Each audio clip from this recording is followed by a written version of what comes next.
E tem muita gente pedindo para eu estudar a DASA. DASA 3. Essa empresa é uma das maiores companhias de medicina diagnóstica do Brasil. É uma gigante, mas ela tem passado por maus pedaços. É uma empresa muito endividada, mas que está revendo o seu modelo de negócios. E aí, meu amigo, você conhece essa empresa? Investe na DASA? Ficou curioso? Então já dá um like para me ajudar a fortalecer o canal e bora pro vídeo, sem enrolação.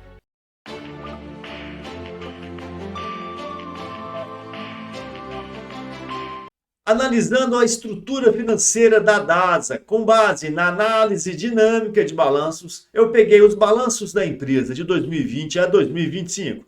Fiz uma reclassificação para oferir aqui 3 indicadores, que é o capital de giro, a necessidade do capital de giro e o saldo de tesouraria.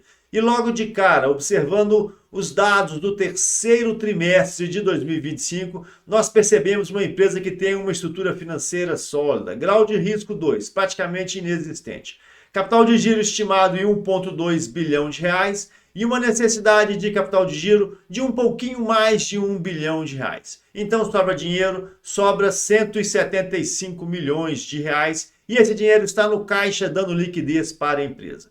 Mas se nós observarmos essa tabela, nós vamos ver que a empresa já esteve muito capitalizada, lá pelos idos de 2022, com praticamente 2 bilhões de reais no caixa. Agora são apenas 175 milhões de reais. É importante nós pegarmos estes dados e colocarmos num gráfico, pois o gráfico na análise dinâmica de balanços é muito importante, pois ele mostra a tendência de cada um desses indicadores. E este é o gráfico dos indicadores de necessidade de capital de giro, que é a linha vermelha, de capital de giro próprio, que é a linha azul, e de saldo de tesouraria, que é a linha amarela.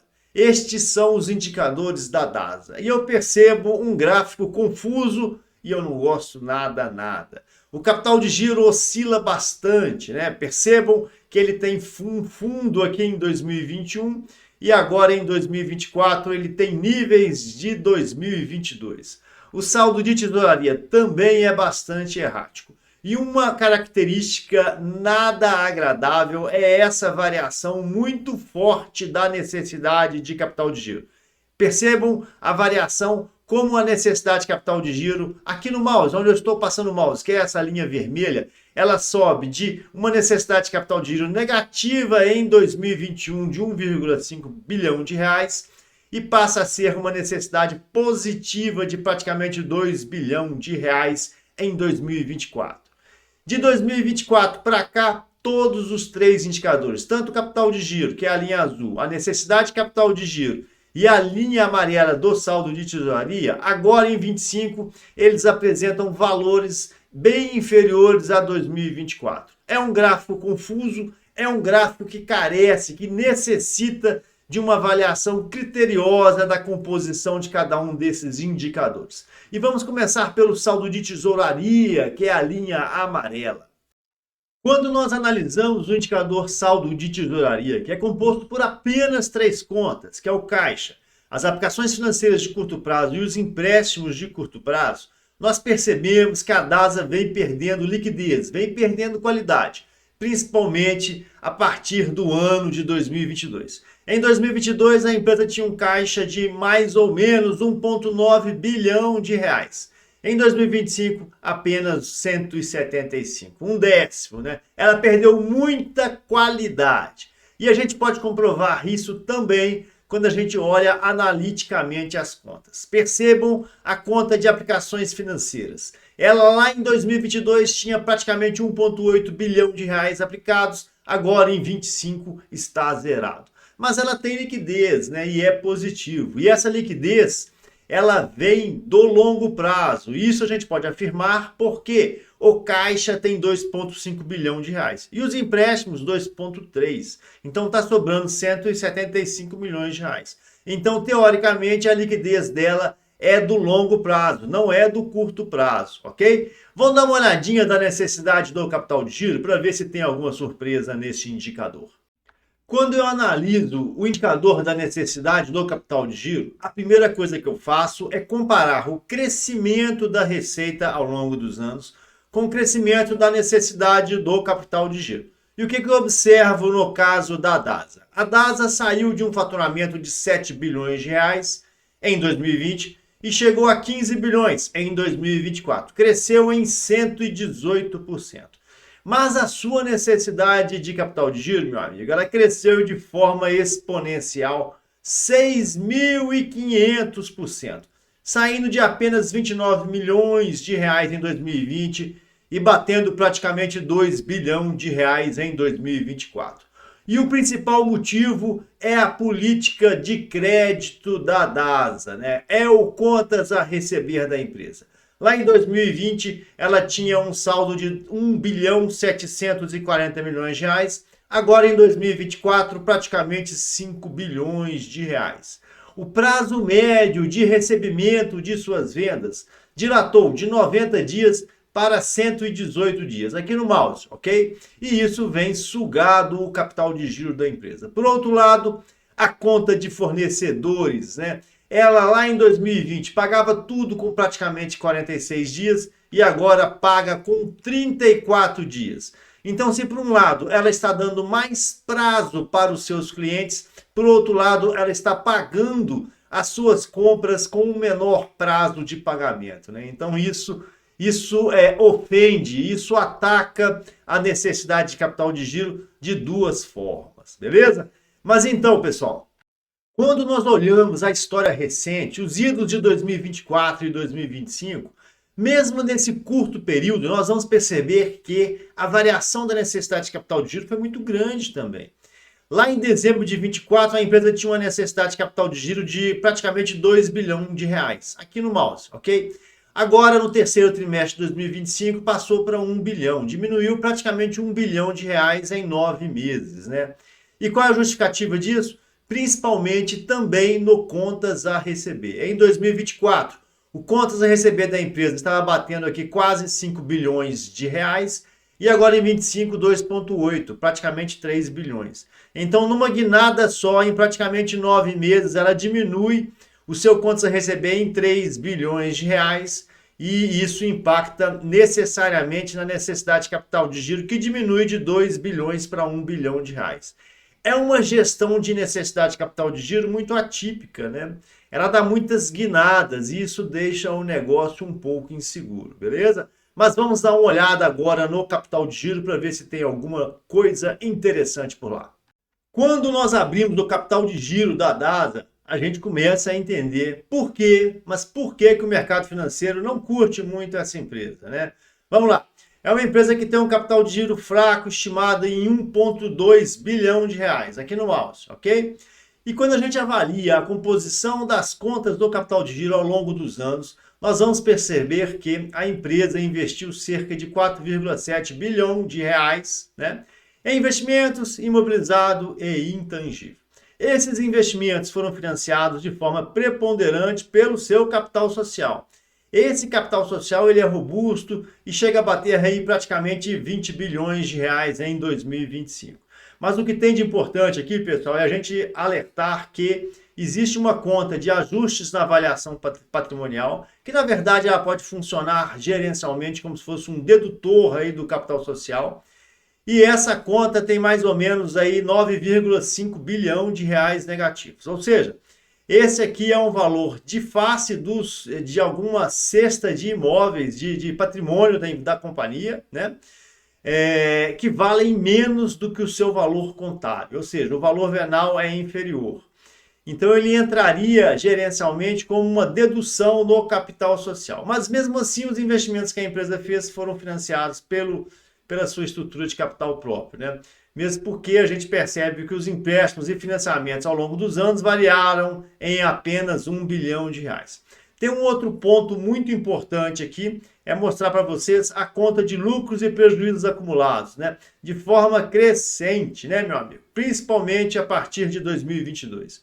Em 2022, a empresa estava com 450 milhões negativo, no ano seguinte 1,6, no outro ano 2,8, depois 3 bilhões, né? Ou seja, é uma empresa que deve dar prejuízo todos os anos. Mas isso nós vamos ver daqui a pouquinho na avaliação de performance.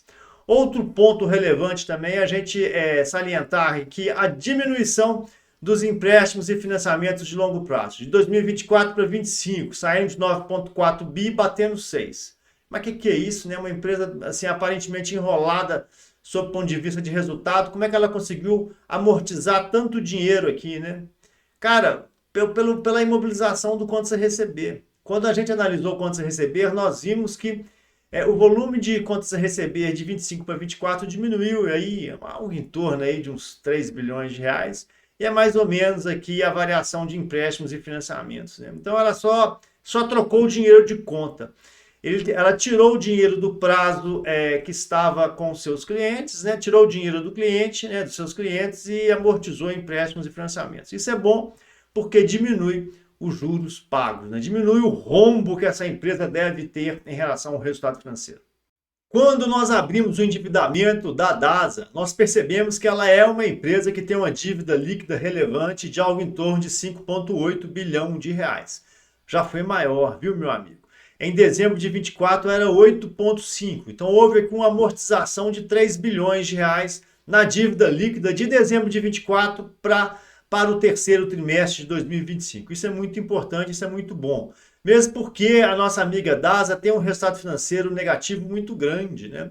Olha aqui, 2023 ela teve um resultado negativo de 2 bilhões de reais e 2024 2,2. Na média aqui é uma empresa que deixou na mesa 2 bilhões de reais de resultado financeiro negativo, né? Nos últimos 2 anos. Para 2025 vai diminuir um pouquinho, né? Durante os 9 primeiros meses, esse buraco já está em 1,1 bilhão, deve chegar em 1,6, 1,7, né? Ou seja, é uma empresa que se caracteriza por um resultado financeiro muito ruim, né? E só que é uma empresa que já percebeu que ela tem que diminuir o endividamento dela, né? E isso a gente comprova também pelo indicador dívida líquida dividido pelo EBIT. Em 2023 era 9,8, ou seja, a empresa precisava de quase 10 anos para pegar 100% do seu EBIT para quitar sua dívida. Em 2024 bateu 7,7 e agora 4,6. Então é uma empresa sim que tem indicadores sofríveis sob o ponto de vista do endividamento, mas ela já entendeu que esse resultado financeiro está matando essa empresa, né? Então ela está dando um jeito aí de desmobilizar, vender ativos, trabalhar com contas a receber mais enxuto, né, para reduzir o endividamento. E isso é muito bom, né? Vamos dar uma olhadinha agora na performance operacional da empresa. Quando nós avaliamos a performance operacional da empresa, a gente encontra algo que é pior que o endividamento, né? Humor negro, né? Ai, Deus, vamos lá. É uma empresa que cresceu o faturamento, saímos de 7, batendo 15, né? Aqui no mouse. O CMV é administrado aí na faixa dos 70%, ok? Mas é uma empresa de EBIT baixo, meu amigo. 22, 23, 24, EBIT de 7%, né? E o que acontece? Já é um mantra aqui no canal, né? Empresas de EBIT baixo não pode ter endividamento. E é isso que acontece com a nossa DASA. O endividamento está matando essa empresa. Olha só, 2024, fazer aqui um exemplinho bem tranquilão. Faturou 15 bilhões com EBIT de 7%, ok? Em dinheiro, esse EBIT equivale a 1 bilhão e 93 milhões. Mas ela teve um resultado financeiro negativo de 2 bilhões e 161 milhões de reais. Ou seja, lucro líquido, o que importa na última linha, menos 1,2 bilhão de reais de prejuízo. É uma empresa que dá prejuízo todos os anos. Reloginho, tá, meu amigo? 2020, menos 150, 2021, menos 226, menos 380. O ápice realmente foi 2024, mas para 2025 nós percebemos uma melhora. O CMV já deu uma melhorada. O EBIT praticamente dobrou, saiu de 7 para 14, mas é uma empresa que ainda vai ter um resultado financeiro relevante esse ano, né? Com a tendência à redução. Nós vimos que a empresa reduziu o seu endividamento e isso vai impactar o resultado financeiro da companhia, tá? Mas mesmo assim ela deu prejuízo em 2025. A DASA é uma daquelas empresas para romper paradigma, tá? Romper paradigma de utilização de indicador, né? Isso é uma fria, cara. Toda vez que você resume a sua análise aos indicadores, a possibilidade de você perder dinheiro é muito grande. Inclusive utilizando a análise dinâmica de balanços, tá? No primeiro momento, o que eu vi quando eu comecei a analisar a DASA? Eu vi uma empresa que tinha um capital de giro bacana, aí na faixa de 1,2 bilhão de reais, né? tinha uma necessidade de capital de giro positiva, mas o capital de giro consegue financiar, e aí até sobrava dinheiro, né? A análise dinâmica de balanço até evidenciou para a gente que tinha que tomar um pouquinho de cuidado, né? Porque os indicadores eram bem voláteis. Mas quando a gente começa a abrir os três indicadores, e a análise dinâmica trabalha com três indicadores, então é mais fácil, você fica mais focado, né?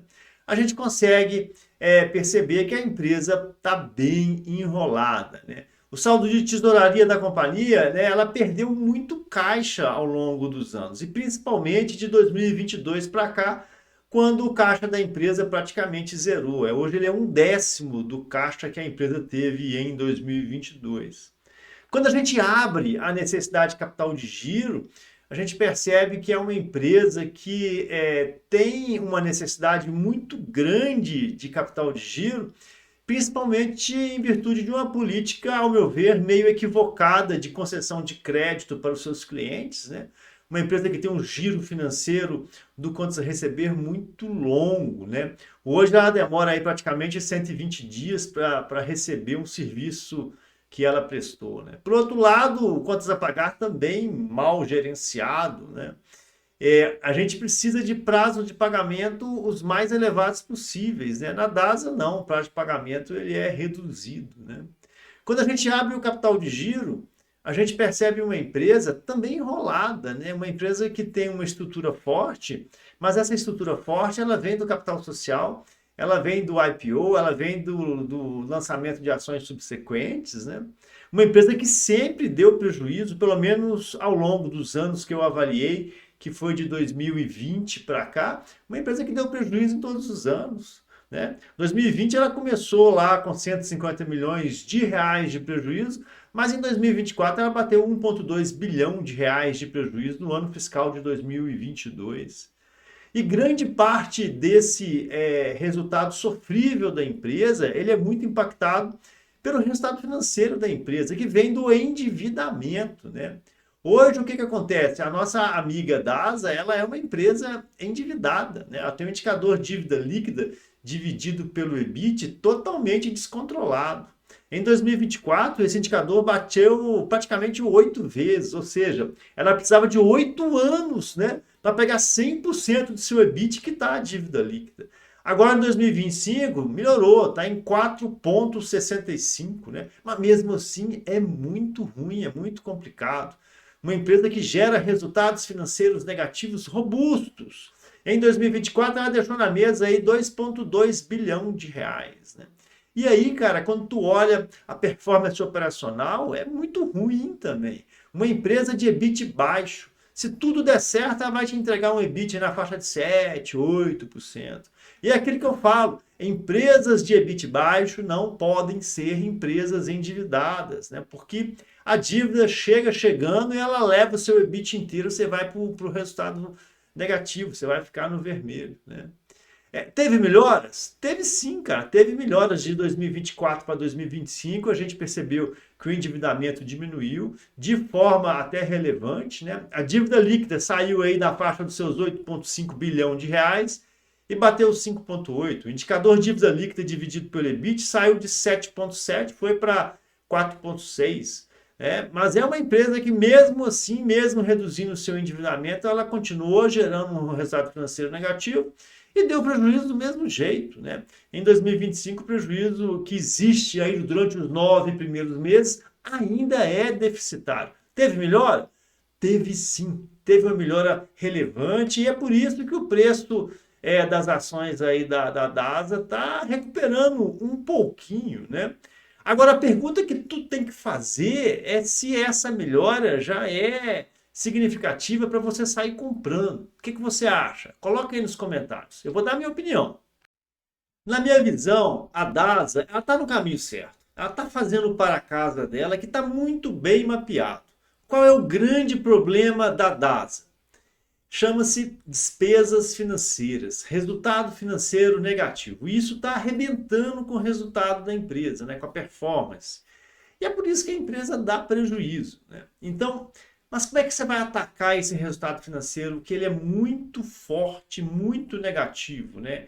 2024 foi aí mais ou menos uns 2 bilhões de reais. 2025, 1,1, 1,2, não me falha a memória.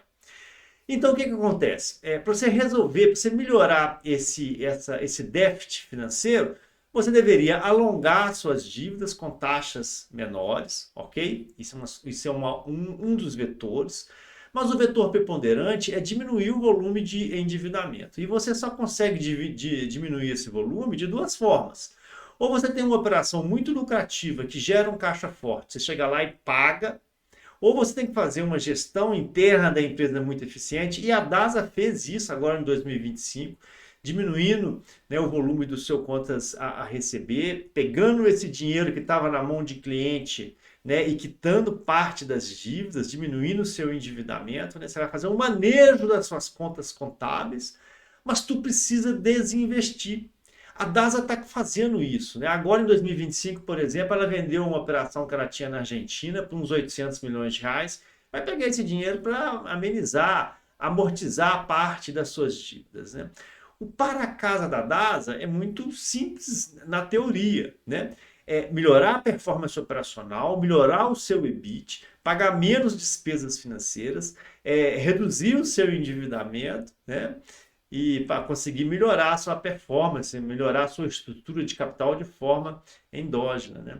Não vale a pena você ficar investindo numa empresa que, pelo menos ao longo desses anos todos aí, que eu analisei, desde 2020 para cá, eu acho, deu prejuízo todos os anos. Ah, para com isso, cara. Tu vai investir numa empresa dessa? A DASA é uma puta de uma pimentinha, né? Forte mesmo, né? Pode dar certo? Pode dar certo. Quem investiu nela em outubro até ganhou dinheiro. Teve uma variação relevante no preço da ação de outubro de 2025. Mas do mesmo jeito que subiu, cai, cara, né? Porque os fundamentos da empresa são ruins. Ela continua sendo uma empresa endividada, ela continua sendo uma empresa de EBIT baixo, uma empresa com um resultado, um buraco financeiro muito grande. É uma pimentinha. Tu tem que ter pimenta na carteira? Você tem que ter pimenta na carteira, porque a pimenta, quando dá certo, ela vai potencializar os seus resultados, né? Um pouquinho. Eu costumo falar que a pimenta não pode ser mais do que 10 pontos percentuais. Mas não é de uma ação só não, tá? Eu sugiro de 2 a 3 ações, né? Porque se a pimenta for a zero, você vai perder 2%, 3% da sua carteira, né? 3,3% da sua carteira se você dividir de forma igualitária. Tu tem que ter pimenta, mas tu tem que ter pimenta com uma empresa com boas perspectivas operacionais. E eu não percebo isso na DASA. Melhorou? Melhorou. Ela era péssima, agora está horrível. Entendeu? Vale a pena você assim, investir numa empresa porque antes ela era péssima e passa a ser horrível?